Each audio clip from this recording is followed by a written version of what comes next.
Hello and welcome back to ARGO. In this episode, we'll be sailing from Cape Town, South Africa to St Helena, a remote volcanic outpost in the middle of the South Atlantic. Whilst we're here, we'll be swimming with whale sharks and dolphins, exploring hidden tidal pools, as well as scuba diving through caverns. Let's go sailing.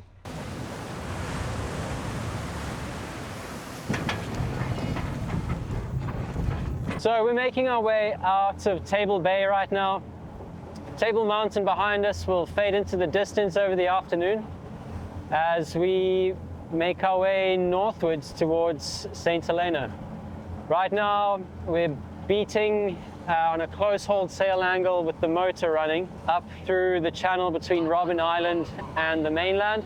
We've got our two staysails and our mainsail with a double reef set. It's helping us make progress into this stiff headwind. The headwind should die this evening, and then it'll just be a gentle motor sail as we continue northwestwards. But right now, Meg's on the helm. She's heading up a little bit so that they can gain a bit on the staysail sheets up forward. And we're settled into the watch rotation. Good morning. It is the first day of passage and we are now broken up into 3 separate watch teams, everyone divided up equally. We split into watch teams to give everyone the opportunity to take full responsibility of the vessel at that time. And we work on a schedule of 4 hours on and then between 6 and 8 hours off. This is the schedule here. It's now 7:30 in the morning. My watch starts at 8 o'clock, so I'm gonna go up for a briefing and then go get my watch team to start the day. All right guys, welcome to the first full day of passage. Last night, through the night, the wind started to die down, so now we have the mainsail down and just the 2 staysails up centerline, but we're motoring along, which means that it's the perfect opportunity to get some boat projects done. Keeping up with a boat takes a lot of maintenance in order to preserve all the work we've put in. So we've spent the past month revarnishing everything, doing some patches on the paint, and now until the next time we want to open up big projects, it's all about trying to maintain the work that we've already done. So this morning we've done a few different things. We're washing the aft deck now. We've got Zach hosing things down. Silver is chamoising around right now, trying to prevent any kind of water droplets from keep staying on the boat. We want to take care of ARGO as much as possible because ultimately, without ARGO, we can't be doing what we're doing. She's taking us all the way across an ocean, so we want to treat her well.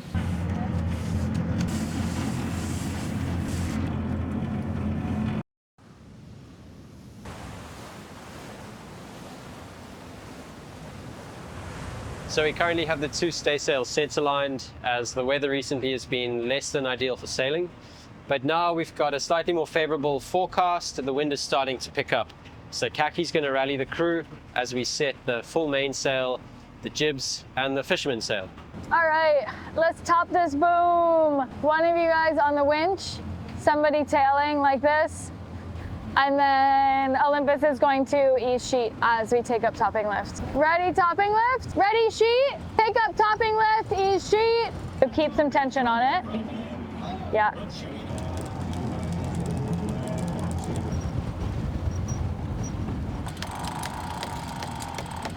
All right, just a bit more. Okay, let's put another 2 just wraps around it. So, leave it in. And then just like this, it's just like extra safety precaution. We'll make off the rest there. Watch Team 1 has done us the solid of topping her up for us, and they've also centerlined the 2 staysails. Okay. So that's kind of a pretty decent tension. 6. Nice. Pull, or a few more good pulls if you can. 2, 6. Yes. Yes. Yeah. We're gonna get that last bit of tension. Oh, you're made. Hold it there for a sec. Let's see how that does. Yeah, Kiki, you're in a good position to be able to see the tension on your sheet. So once the sail starts to pull, you're going to need to ease.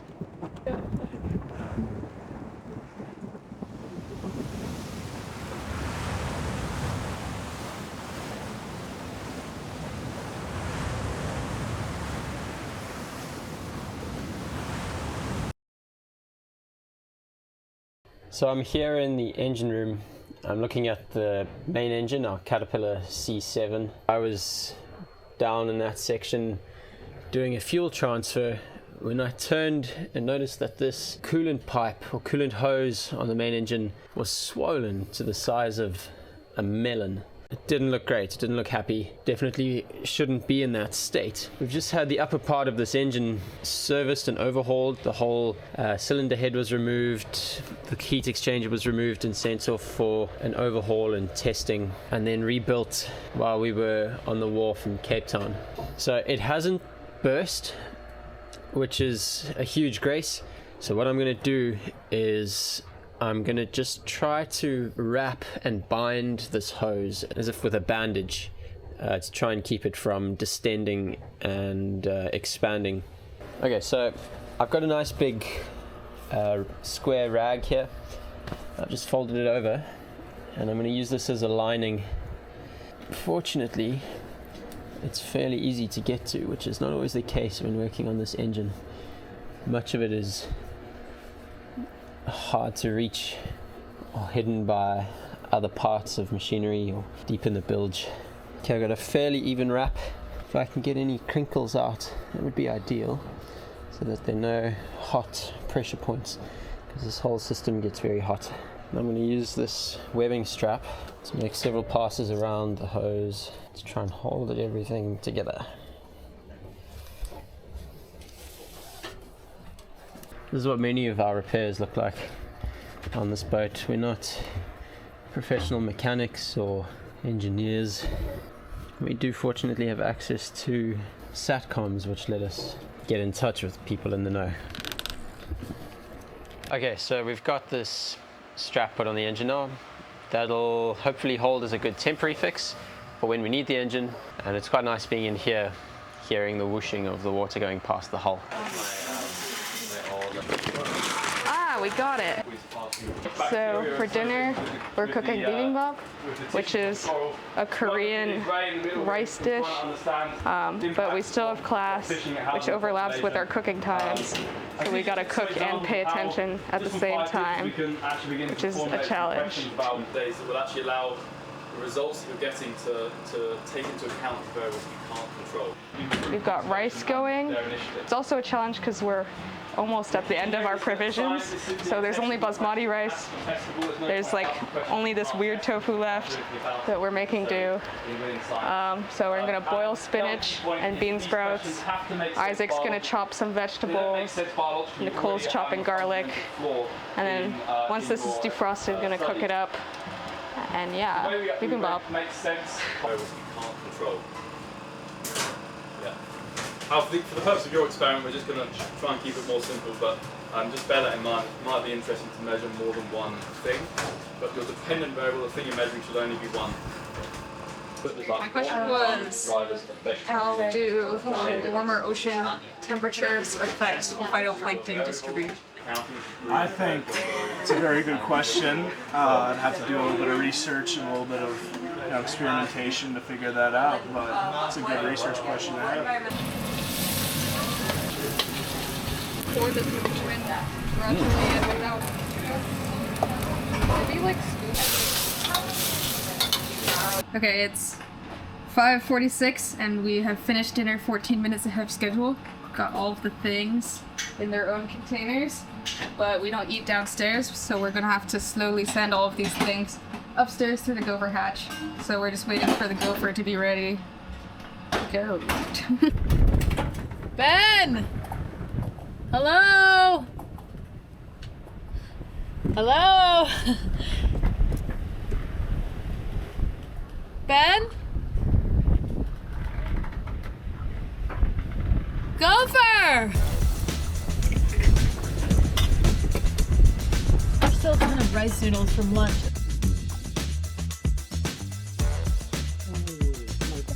Today's dinner is bibimbap, which is a Korean rice bowl. So we have rice, there's spinach and bean sprouts, there's carrots and tofu, which turned out a little bit weird, but it's okay. And then some veggies on the side. And then I recommend everyone use gochujang, which is a Korean chili paste, which which is usually put on it.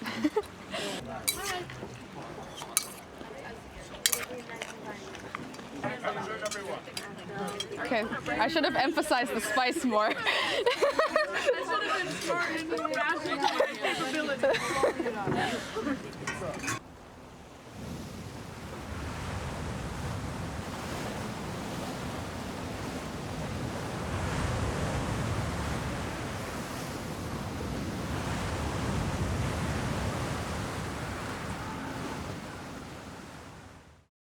Good morning from ARGO.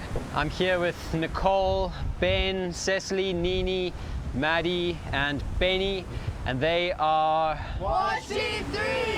We're currently about 170 miles off the west coast of Namibia, making our way towards St Helena. This morning we're trucking along under all of the sails we have, minus the jib sail, which is down below, being repaired by Kaki currently. So this is everything we've got to throw at the wind today.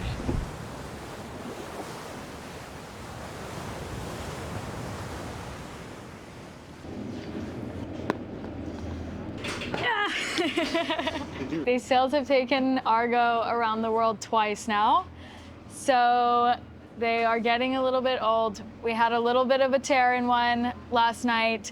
Unfortunately, I made the tear bigger when I tried to fix it. And so we've taken the sail down, brought it down here where the tear is not likely to get any bigger, and I'm just sewing it back up in kind of this zigzag stitch. So I've cut out some patches. I pinched my finger, I stabbed my finger with this needle, so there's blood on the sail now. But yeah, I've got these cool sailmaker's palms. As you punch the needle through, it allows you to press really hard and get the needle the rest of the way through. It's basically a thimble, but way cooler. Yeah, so just gonna sew this patch on and then she should be good to go.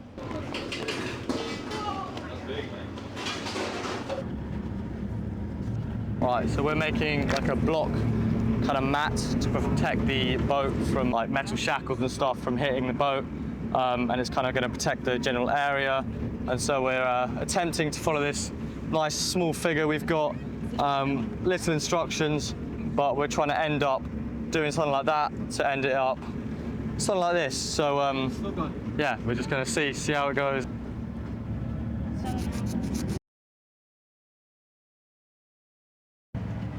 It's our pattern, and now we're just tying it off at the very end, and then we're done.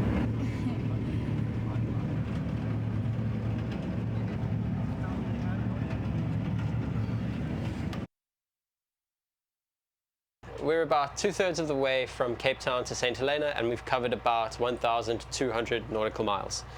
So far this passage, we've had a couple days of beating into a headwind, followed by several days of wonderful downwind sailing.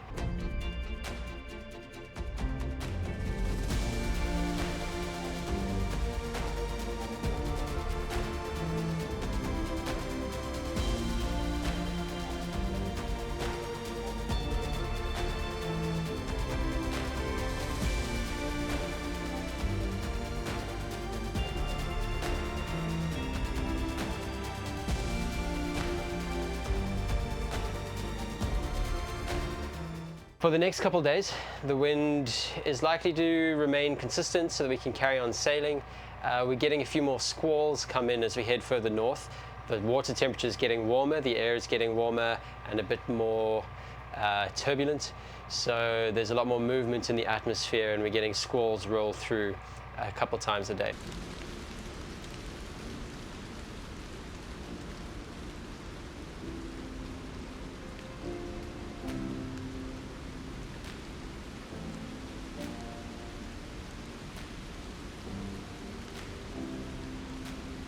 Alrighty, we are crossing into British waters right now as we speak. We are about 200 nautical miles from St Helena, so we're getting nice and close to our final destination for this passage. Very exciting. We are almost to St Helena. We're about 24 hours out right now. Been sailing for about 12 days.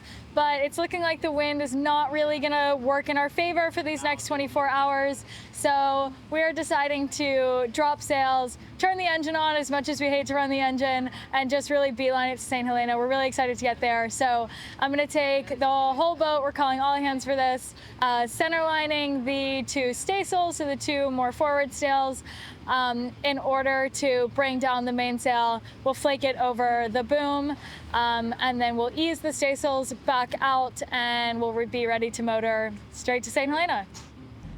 I'm gonna put you on sheet as well. Okay, ready, sheet? He's on preventer, he's on bay, taking on sheet. Using preventer, taking sheet. Keep it going, keep it going, keep it going. Just slack to the system. Talia, will you hop on boom bang and keep feeding through line there so it stays nice and loose as the main comes in? Thanks. Stand by your line, so that means coils down. So coils down, halyard, coils down on jigger, downhaul. Take in on sheet, ease jigger. Okay, hold halyard. Hold downhaul. Okay, stay ready on sheet to take in. I'm gonna ease topping lift. Okay, easing topping lift. We'll get the boom in the cradle and then you guys can hop up. Cool. Okay, ready halyard? Ready downhaul? Ready. Okay, ease halyard, take in downhaul. Yeah, reef 1 and reef 2. I get one of them.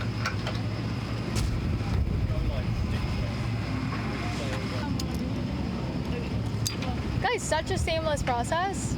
Beautiful. Beautiful work. Beautiful work. Okay, ready to pull back? 2, 6.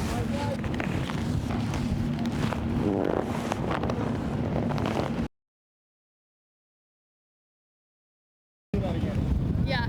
All right, let's do one more pull on that one. Ready, 2, 6.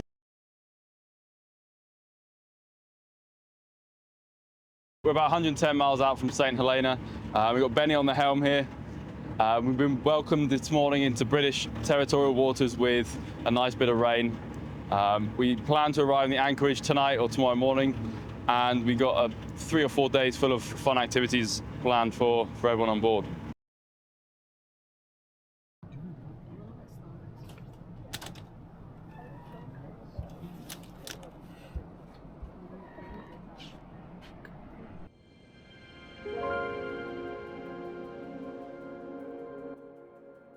Nestled in the South Atlantic Ocean, St Helena was formed millions of years ago by intense volcanic activity. This rugged island boasts dramatic cliffs and lush landscapes. The island is also rich in history, most famously as the site of Napoleon Bonaparte's exile in 1815. Despite its isolation, St Helena has a fascinating blend of natural beauty and historical significance, making it a hidden gem in the heart of the Atlantic. While we're here, we're going to be swimming with whale sharks, we're going to be touring the island, going on an epic hike, and everybody is very excited to be setting foot on solid ground.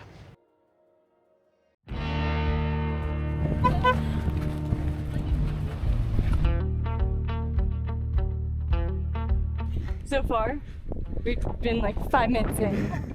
It's crazy. I need a breath. We're gonna make it to the tide pools in no time. Strong pace. Derek's almost fallen.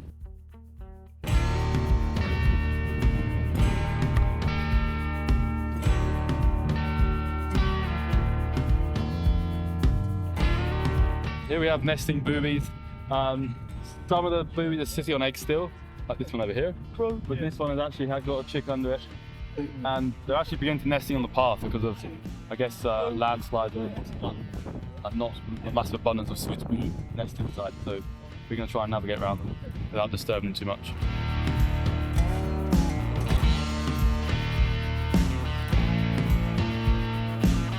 Unbelievable. This is just crazy that we're out here looking at this beautiful scenery on this island in the middle of the Atlantic. It's just unbelievable, man.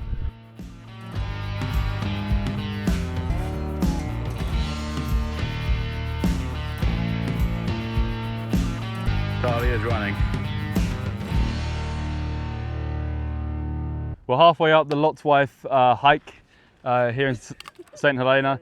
We're heading down to some tidal pools to do a bit of a practical on intertidal ecology, and we've been passing these lovely masked booby nests on the way, and we saw one with a few eggs and some tags on its leg as well. Everyone's doing great, and yeah, we're gassed to get down to the sea and go for a swim as well.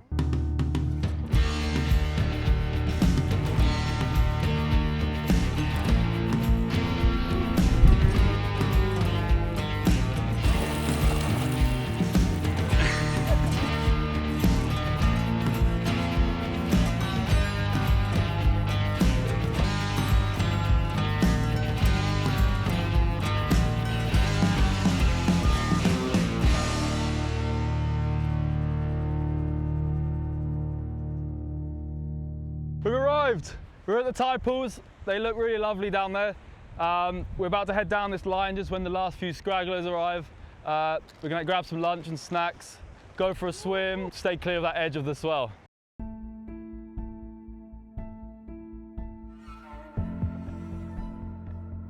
St Helena is a volcanic island, and it allows for these unique types of erosion to occur on their shoreline. This retreating cliff edge has given rise to this wave-cut platform that is permanently filled with seawater, but provides a contrasting oasis next to this raging open ocean. We came here specifically to look at the species-area relationship theory, a core concept in ecology. These theories suggest that the larger the area of a habitat, the greater the number of species that it can hold. We're looking to identify different invertebrate phyla, specifically the echinoderms and the arthropods that we have been focusing on in lectures on board ARGO. It's also been really lovely to see the rise of the non-reef building octocorals found in and amongst the boulders you can see below. As we start to move into the tropical regions of our trip, we've seen a transition from the macroalgae temperate climate environments, such as the kelp forests in Cape Town, to more coral-based ecosystems. These new environments will become more prevalent in frequency and scale as we sail onwards into the Caribbean. So we just finished our practical here at Lot's Wife Pools. We've had some lunch, we did some exploring. We're starting to see some coral as well. So in these pools we found some corals, and we've seen that kind of shift from the temperate regions in South Africa up to the more tropical places. Okay. And now we're going to head back up the way we came into town for some shore time. So this afternoon we are going to go out on a dive. So we're going to go out with dive operators. So they're going to show us around, but Calum, Dave, and I will be with you. The dive site we're diving today is called The Ledge. We'll descend to that sandy patch. Once we're all comfortable, neutrally buoyant, we're going to head into a cavern. We'll swim around. We'll have sunlight with us at all times, so you guys will be able to see everything. We'll come out. If we've got enough air, we'll swim along the ledge. If we're running low on air, if someone's at that half tank, what we'll do is we'll just shallow up, swim on the surface of the ledge at our 15 feet for our 3-minute safety stop. We'll ascend as a group, remember deflating, looking up, and reaching up all the way up to the surface to finish our dive.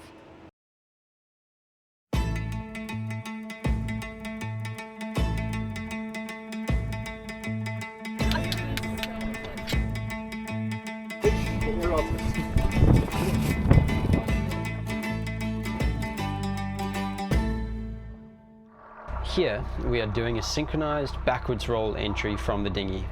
We enter the water this way because it looks super cool in slow-mo.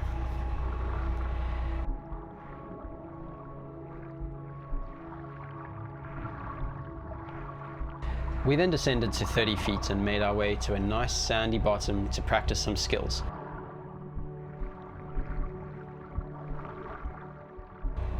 Here, we're reviewing procedures for emergency share air and clearing a fully flooded mask. With all the skills complete and the students' competency checked off, we headed to a nearby cavern, which, given its protective nature, is a great hangout for the local fish, maybe all of them. Here we have countless numbers of squirrelfish and glass-eye snapper.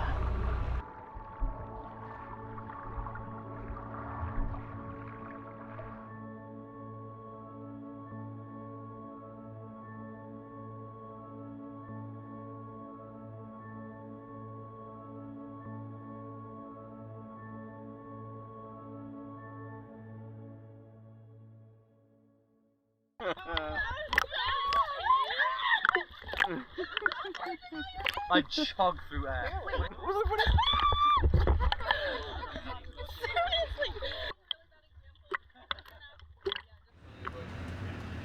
So we're here in St Helena, which has been, in the last couple of years, registered as a Mission Blue Hope Spot. Mission Blue Hope Spots are these areas in the world that have been identified as particularly important for the future of conservation. But St Helena is also home to a lot of endemic species, which are those species that are only found here in St Helena and nowhere else in the world.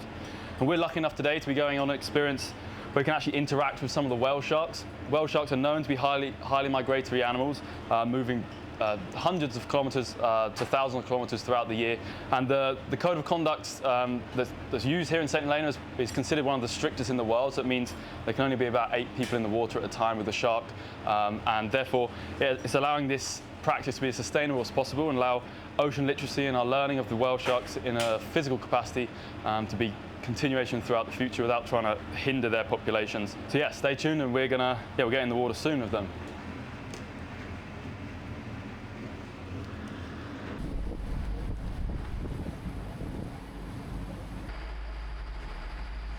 We're here on the spotting platform of the Eligate. Having this extra elevation makes locating the whale sharks on the surface that much easier.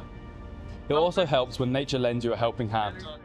A pod of rough-toothed dolphins found us first and led us straight to this roughly 8-metre long whale shark, its dorsal fin breaking the water and scratching its back against the fishery's mooring line.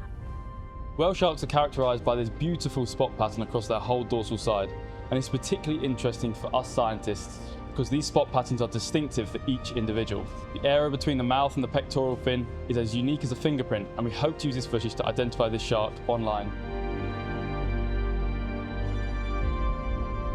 The pod of rough-toothed dolphins stayed with us the whole time we were in the water. They seemed to be as interested in us as we were in them. They really are the curious toddlers of the sea.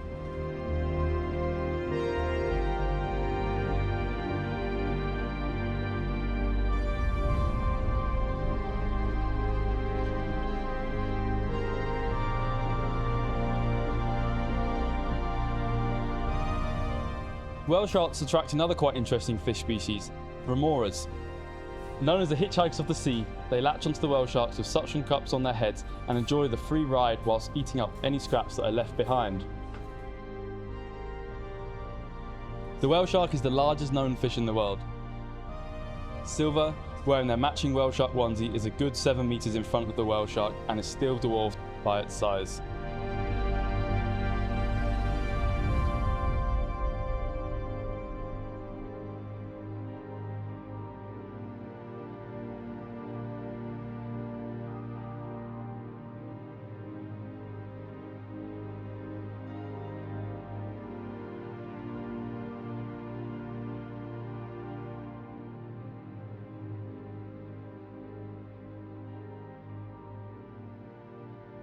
Right, we just had an awesome encounter. One encounter is with 2 whale sharks and some very special dolphins.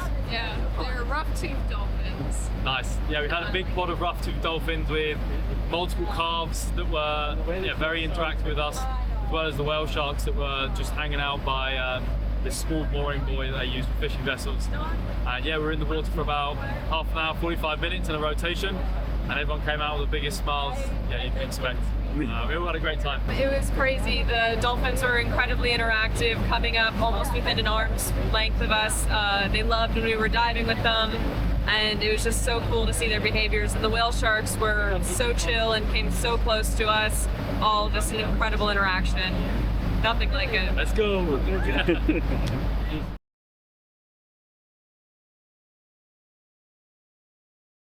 So I've been planning our passage from St Helena to Fernando de Noronha. This passage from St Helena to Fernando is pretty much a straight shot across the northwestern part of the South Atlantic. It'll take about 12 days at an average speed of 6 knots over a distance of 1,735 nautical miles. There's not a lot in the way of waypoints. There's a little seamount we're going to go past on the way out of St Helena. We're going to pass to the south of Georgetown, Ascension Island. And then we're going to make our way all the way up here to just off the shoulder of South America, Brazil. All that's left to do now is to raise anchor and get out of here. Let's get going on the button.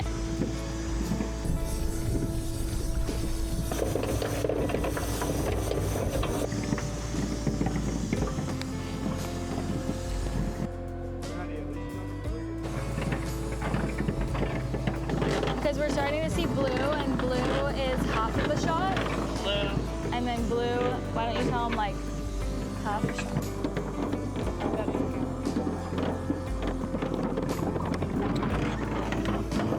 Okay, in the pocket. Nice. Yes. Benny, give Calum like a one of these. From exploring hidden tidal pools to swimming with whale sharks, the 3 short days we spent here have been nothing short of magical. Now with the warmer climes of South America ahead, Fernando de Noronha is our next port of call. If you'd like to join us as a student on a future voyage, or just learn more about Seamester, then head to our website linked in the description below. And if you have any questions for us, then please ask in the comments, and don't forget to subscribe to follow the rest of our epic 6,700 nautical mile journey to Antigua.